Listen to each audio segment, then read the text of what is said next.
자기는 능력은 없는데 능력이 있는 사람이라고 믿고 싶어. 그래서 되게 돌려가기로 간접적인 방식으로 악의적 나르시시스트의 일을 하는 겁니다. 그래서 이 사람들은 아주 교묘하게 해요.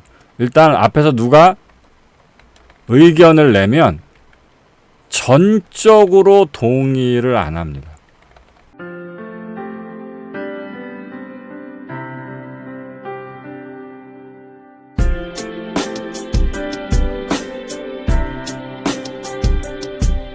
말씀을 드린 적이 있습니다. 칠면조와 함께 일하면서 하늘을 날기를 바라지 마라. 이런 외국의 속담이 있다고 말씀드렸습니다. 외국에서 얘기하는 이 칠면조라는 게 뭐냐면요.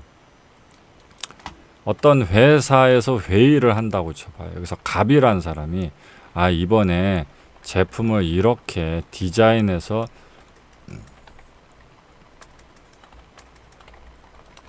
출시해 보면 어떻겠습니까? 이렇게 얘기를 하면 회사에는 꼭 어떤 사람이 있냐면요. 병정 이런 사람들이 저 얘기를 듣고 있다가 그건 이래서 좀 안 될 것 같고 뭐 저런 부분에서 문제가 있고 그건 말도 안 되는 것 같고 이런 식으로 이렇게 딴지를 거는 사람들이 있습니다. 어디 가나 있습니다. 이 세상 어디에 가나 있거든요. 근데 이렇게 어디에 딴지 거는 사람들은 공통점이 자기가 똑똑한 줄 압니다. 정말입니다. 어디 가서 뭐 운동을 이렇게 해봅시다. 뭐 우리 모여서 이런 재미난 걸 해봅시다. 그러면 그건 뭐 효과가 없고 뭐 별로고 뭐 나는 안 땡기고 그건 뭐가 틀렸고 이러면서 뭔가 이렇고 저렇고 무슨 이렇게 좀 이렇게 다른 의견을 자꾸 달아요. 이런 사람들 대부분 자기가 똑똑한 줄 알거든요. 근데 이 사람들이 왜 똑똑한 사람들이 아니냐면 그래요. 그래서 그 사람들의 부정적 의견을 수용하고 받아들인 이후에 그러면 어떻게 하면 되겠습니까? 그럼 뭐가 좋은가요? 알려주세요. 그럼 우리도 해볼게요. 또는 우리를 리드해 주세요. 그럼 우리가 따를게요. 이렇게 얘기를 하잖아요. 그러면 그런 건 없습니다.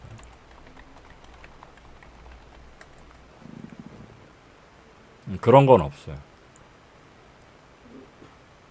그러니까 노를 통해서 의견을 낸 사람들을 깎아내리는 방식을 통해서 자기 가치를 흡수하는 사람들. 이런 걸 보통 서양에선 뭐라고 표현하냐면 무기력 나르시스트라고 합니다. 무기력 나르시스트. 그래서 악의적 나르시시스트하고 구분을 하는데요. 보통 여러분들이 알고 있는 악의적 나르시시스트는 다른 사람들한테서 다른 사람들을 조종해서 가치를 흡수하는 사람들은 악의적 나르시시스트라고 해요. 그러니까 돈을 뺐듯이 다른 사람을 깎아내려서 그 사람의 가치를 흡수해서 나 이렇게 잘났다고 하거나 누군가를 조종하는 사람들을 악의적 나르시시스트라고 하는데, 그러면 악의적 나르시시스트로 구분되지 않는 무기력 나르시시스트는 이들에 비해서 뭔가 그러면 덜 나쁜 사람이냐? 그런 게 아니에요. 여러분들이 흔히 얘기하는 그냥 나르시시스트와 악의적 나르시시스트의 큰 결정적 차이가 뭔지 아십니까? 이게 코미디야. 그냥 나르시시스트, 그냥 보통의 자뻑, 잘난 척, 의시됨, 나됨, 이런 사람들 우리 주변에 많죠. 그냥 자기가 좀 잘난 줄 알고 뭐 잘난 척하고 잘난 척, 아는 척, 의시되고 나대고 이런 나르시시스트는 주변에 꽤 많잖아요. 그러면 그냥 나르시시스트와 여기에 플러스 악의적 나르시시스트는 도대체 무슨 차이가 있을까? 그럼 사람들은 이거 그냥 나르시시스트는 그냥 자신감이 좀 과하게 넘치는 사람들일 뿐이고, 그렇다고 해서 뭐 그렇게까지 나쁜 사람은 아닌데, 이 앞에 악의적이라는 거 붙는 사람들은 뭔가 약간 사이코패스, 소시오패스처럼 자신감도 넘치는데 뭐가 나쁜 사람들이가 보구나, 이렇게들 생각을 하거든요. 전혀 그렇지 않아요. 이건 심리학에 대해서 이해가 없는 사람들 얘기고요. 악의적 나르시시스트와 그냥 나르시시스트의 차이는요, 그냥 힘의 차이일 뿐입니다.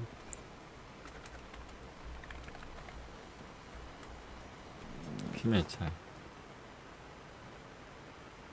힘의 차이.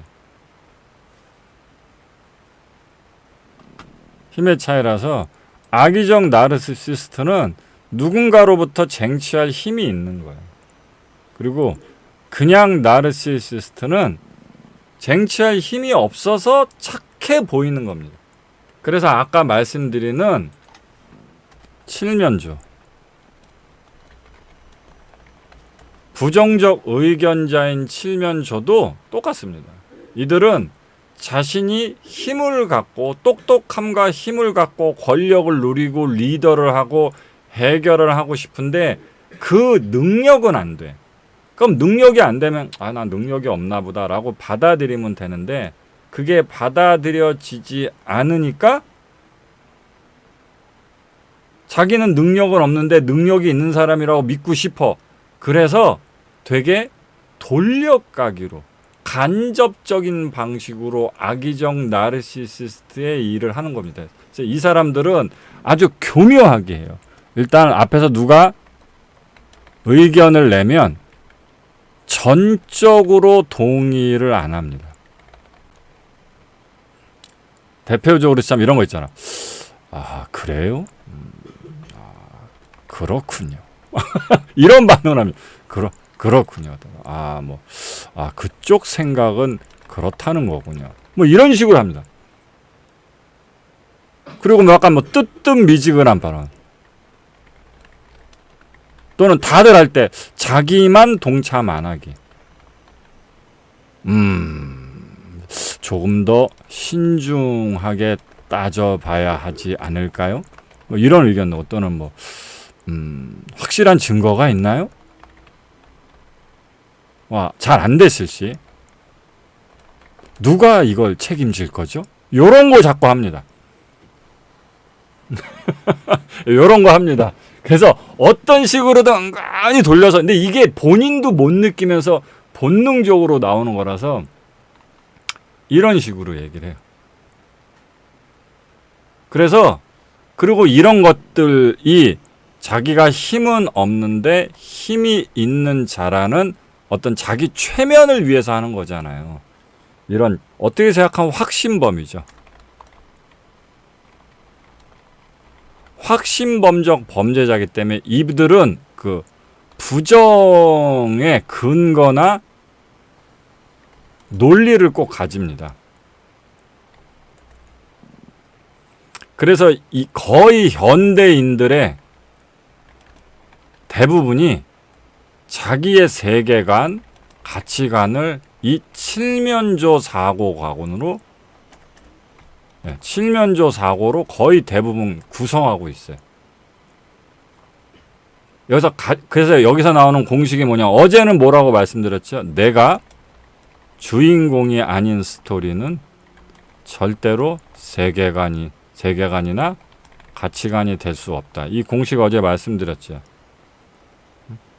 두 번째는 무엇을 부정하고 동의하지 않는 스토리는 절대로 세계관이나 가치관이 될 수 없다. 위에서도 말씀드렸죠. 부정적 가치관은 아예 가치관이 없는 거고요. 부정적 가치관은 아예 가치관이 없는 거고, 아예 세계관이 없는 거고요. 난 뭐가 별로고 뭐가 싫고 뭐가 안 맞고 뭐 이렇게 얘기하는 사람 아예 욕망도 없는 겁니다. 욕망은요, 난 뭐가 좋다, 뭐를 하면 좋다, 뭐를 하고 싶다, 이렇게 yes와 want 쪽으로 있는 게 욕망이지 no, hate, 이게 싫어하는 쪽으로는 아니에요. 근데 이 이해가 없기 때문에 이해가 없기 때문에 사람들이 자기 인생을 말아먹는 겁니다. 자, 그러면 여러분들이 이해가 되시죠? 그러면 뭐가 남냐? 그래서 사람들이 요즘 도덕, 상식, 비씨, 매너, 불편 이런 걸 자꾸 따지면서 뭐가 아니다. 뭐는 틀렸다. 이런 중심으로 살고 있다는 걸 알 수가 있죠. 그래서 내가 부정적 사고관이 아닌 형태로 나는 이걸 하면서 살겠다 라는 걸 가지고 있지 못하면 당신의 미래는 없는 겁니다. 그래서 어제 그 말씀 드린 거예요. 세계관이 되려면 무조건 내가 그 스토리에 직결되는 사람이어야 되고 그 스토리가 나한테 도움이 돼야 되고 더 나아가서 내가 그 세계관적 스토리의 주인공이어야 한다. 아, 하나도 모르시네. 아유, 그게 현실이에요. 맞다니까요. 안 된다니까요. 이런 얘기를 하고 있는 거예요. 그래서 이런 거를 칠면조의 세계관이라고 합니다. 그래서 부정적 세계관, 칠면조적 세계관은 절대로 세계관이 될 수 없습니다.